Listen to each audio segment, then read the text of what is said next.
Let me share something unusual about silence in today's connected world. We exist in a time where nearly every moment is broadcasted. Celebrations, morning coffees, sunsets, tears, laughter, and even sorrow wrapped in filters all find their way online. Yet some people remain unseen. They scroll quietly, absorb everything, but almost never post. You probably know someone like that. Maybe you are one of them. And it always raises the same question in others' minds. Why? Why would someone willingly remain invisible when everyone else seems desperate to be noticed? It's tempting to assume that non-posters are simply shy or reserved, but that's far from the full truth. Beneath that quiet behavior lies an entire psychological story, one that reveals deep things about human instincts, identity, and a subtle defiance toward a culture that worships attention.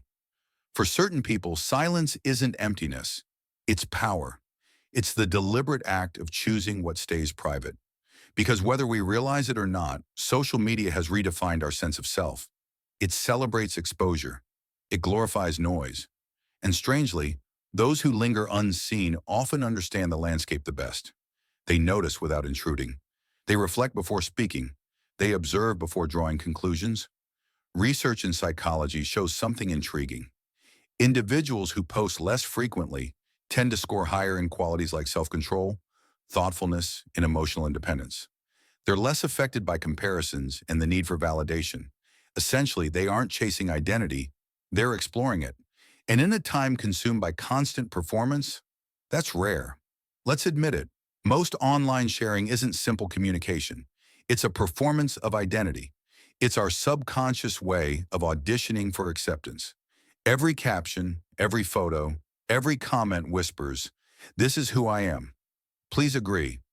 But once you stop posting, something fundamental changes. You begin to separate your value from digital applause. Your mind stops narrating life in captions. You begin to live moments again, not record them. That's the quiet psychology behind those who step away. They crave what's real in a world that's become staged. They don't despise social media. They just no longer recognize themselves in it. It's not rebellion against technology or people. It's a choice to protect life from being reduced to highlight reels. Because once you've seen how easily images distort truth, you begin to treasure what can't be uploaded. Silence, depth, imperfection, honesty. For many, the decision to stop sharing arrives after emotional exhaustion. Perhaps they once posted eagerly until the spark turned hollow. They noticed that each beautiful moment shared created pressure to top the previous one. Their lives stopped unfolding naturally. It became a show, so they faded away. No statements, no farewells, just a quiet vanishing from timelines. But here's what most misunderstand. Not posting is an absence of emotion. It's not apathy. Often it's the opposite. It's caring deeply about presence, about meaning, about protecting what feels sacred. Psychology calls it psychological ownership, the sense that something belongs profoundly to you, a thought, a memory, an experience. And once it's shared, that ownership weakens just a little. The moment turns into public property, open for critique, distortion, even ridicule. So the ones who rarely post are often guarding ownership over their own lives. They keep their moments untouched, unsampled, real. And maybe that's not loneliness or retreat. Maybe it's a subtle kind of freedom. Think about it. When was the last time you did something meaningful without wanting to share it? When was the last time you felt joy, pain, or victory and didn't reach for the camera? That urge to display isn't instinct, it's training. It's the result of years of hearts, shares, and dopamine cycles teaching our minds to confuse approval with worth. Stepping outside that loop feels rebellious, but it's also restorative. People start remembering what it's like to do things for the experience, not the evidence. Cooking without posing it, traveling without pinning it, feeling without explaining it. Inside that quiet, something reawakens, a form of awareness that doesn't crave witnesses. But silence online isn't always born from serenity. Sometimes it grows from fear, the fear of being judged, dismissed, or misunderstood. Social media amplifies an invisible tension psychologists call self-presentational pressure. It's that constant hum in your mind reminding you that someone, somewhere, might be watching, even when they aren't. For many, that's unbearable. They overthink every word, every image, every silence. They retreat, not because they dislike connection, but because visibility feels like exposure without safety. They long to be seen, yes, but only in ways that feel genuine, not performative. And here's the irony. The quietest people online often think the loudest. Their inner world is alive, overflowing. They simply choose stillness over spectacle. There's something deeply philosophical hidden in that stillness. In a culture shouting, "Notice me," choosing invisibility becomes its own statement. It's saying, "I exist without your gaze." These silent observers scroll through others' lives, smiling, empathizing, sometimes aching, but they rarely project, because they've realized something essential. Not every experience is meant to be witnessed. Some of life's biggest changes, growth, grief, recovery, happen off camera. When you live through enough private transformations, you learn that being unseen isn't the same as being unimportant. It's where your real identity forms, not performs. And here lies the paradox. The platforms meant to connect us often deepen our disconnection. When you stop posting, you stop chasing digital intimacy and start rebuilding human ones. You begin to notice who checks on you without the notifications. You recognize who remembers you without reminders. Those moments of quiet contact, unshared, unrecorded, carry more gravity, more warmth, more truth. The people who stay offline dwell in that space. They create bonds that don't demand proof. They cherish unposted seconds. They let life breathe without turning it into content. Part of this restraint comes from something deeper, identity security. It's knowing who you are even when nobody is clapping. It's the peace that comes when your sense of self isn't rented out to the crowd. When you're genuinely comfortable with your own company, an audience becomes optional. That's not arrogance. It's alignment. It's the quiet understanding that authenticity doesn't need witnesses. Because ultimately, silence online isn't about disappearing. It's about returning. Returning to yourself, to meaning, to the unfiltered reality that exists beyond screens. It's realizing that not every truth fits into a caption, and not every feeling survives a translation into pixels. And for those who live that way, their lives may look still, but beneath that surface lies the loudest kind of presence. It's peace, and almost paradoxically, the same people who stay quiet online often hold the richest stories inside them. But they reserve those stories for real presence, the kind that happens face to face, not screen to screen. Here's something fascinating. The longer someone stays unplugged from social media, the more their perception shifts. Colors seem more vivid. Time slows down. Words regain meaning. It's as if distancing from constant noise resets the senses. Because once you stop performing, you start living again. There's something quietly beautiful about moving through life without documenting it. You're not thinking about framing, filters, or followers. You're simply present, breathing, feeling, existing within the moment instead of observing it from the outside. That kind of presence is rare now. Social media rarely allows it anymore. But there's more to this than taste or habit. There's neuroscience behind it.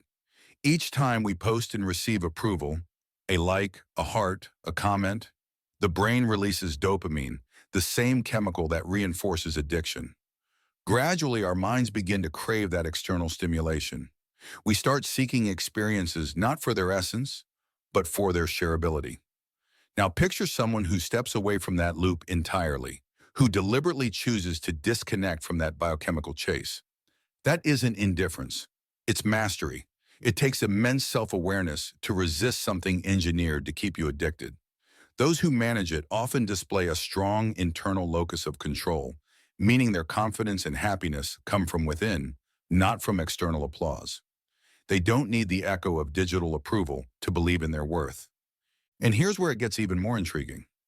Research consistently shows that individuals who spend extended periods away from social platforms experience higher emotional balance and a stronger sense of life satisfaction. When your identity no longer depends on reflection through others, it stabilizes. It becomes authentic.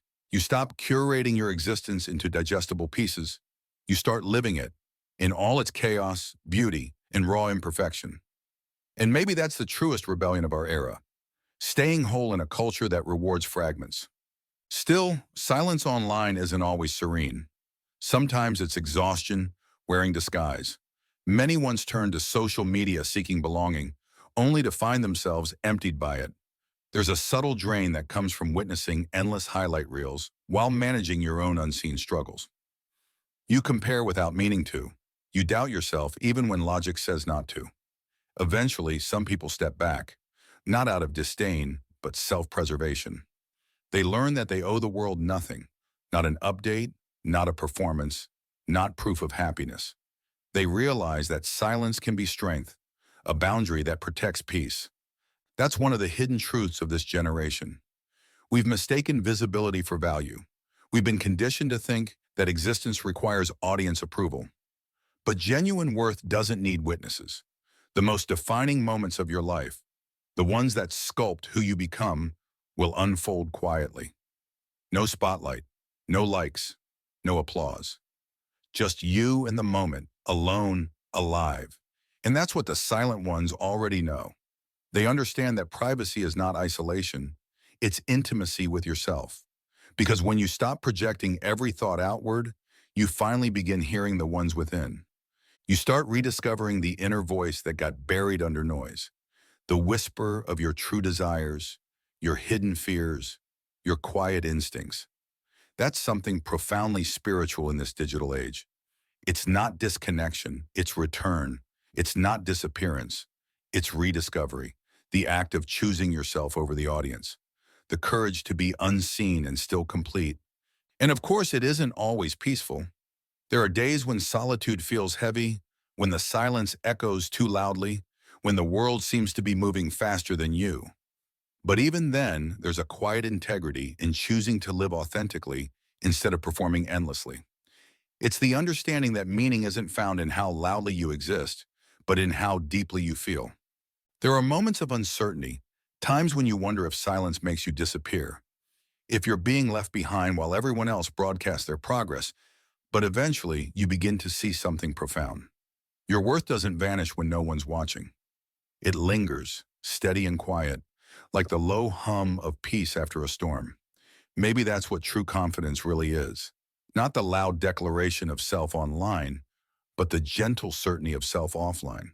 People like to joke, if you didn't post it, did it even happen? But reality says otherwise. The things that change you most rarely appear on a timeline. Your growth, your heartbreaks, your tiny private victories, the quiet ways you show kindness. They live in memory, not media. And maybe that's enough. When psychologists describe authentic self-expression, they speak of congruence, the harmony between your inner world and the one you show outside. Yet in the era of filters, that harmony gets blurred. You begin acting as a curated version of yourself shaped by approval. So when someone chooses not to post, it might be their way of staying true, protecting that delicate balance between inner truth and outer presentation. They don't need visibility to confirm feeling.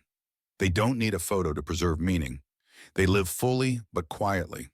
And here lies a beautiful contradiction. Those who live quietly often experience life most deeply. They're not distracted by performance, they're absorbed by presence.